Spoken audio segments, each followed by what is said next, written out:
been one of the most testing and traumatic periods in London's long history. For more than a year, the coronavirus pandemic has cast a dark shadow over our city and our communities. We've all felt it.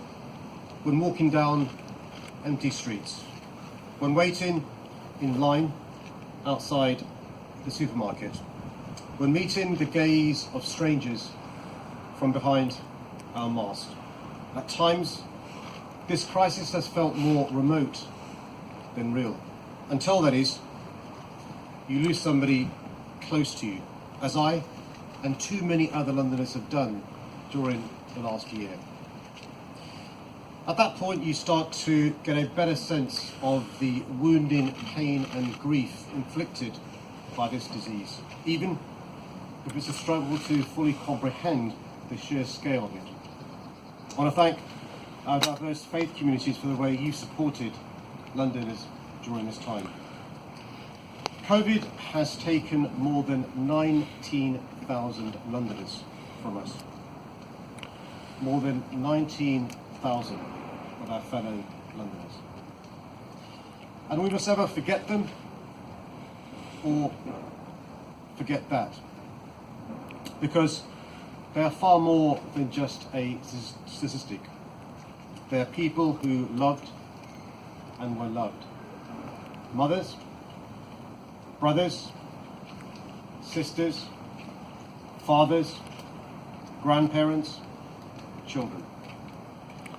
It's only right then that we commit unreservedly to remembering them. And what a fitting tribute this beautiful garden is. 33 trees representing our 33 boroughs and the City of London. A lasting memorial to all those we've lost, wherever in our city they came from or called home.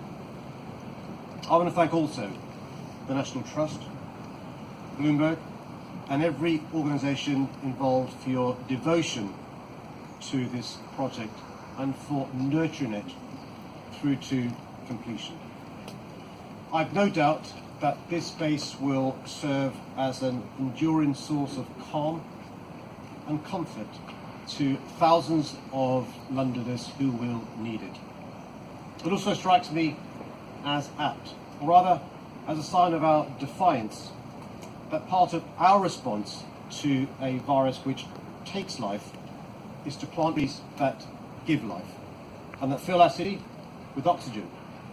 For me, this speaks to a remarkable resilience of the human spirit, a spirit that's been embodied by our key workers who've gone above and beyond throughout this crisis to save lives and keep our city and our country going. This hasn't been a war in the conventional sense, but you have been on the front lines. And so I want to take this opportunity to thank from the bottom of my heart all those key workers here today and across our city for your immense contribution. It's true to say that London can only begin to breathe again thanks to your selflessness, dedication and heroism.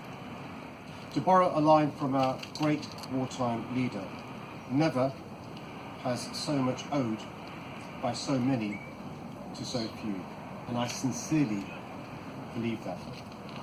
However, we must be conscious of the toll this crisis has inevitably taken on many of you, and the trauma we're still to process.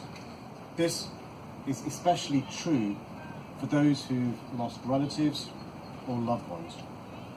And it's why today we're launching the first phase of a new bereavement support programme to help those Londoners experiencing grief and loss.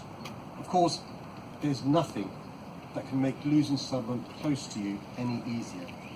But by supporting Londoners and directing them to information and advice about living with grief, we hope to convey the message that you're not alone.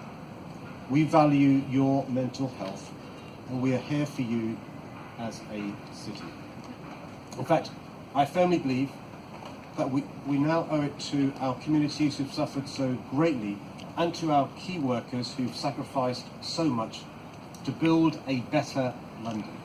A London where we truly focus on people's welfare and well-being. A London that is cleaner, greener, healthier and more equal.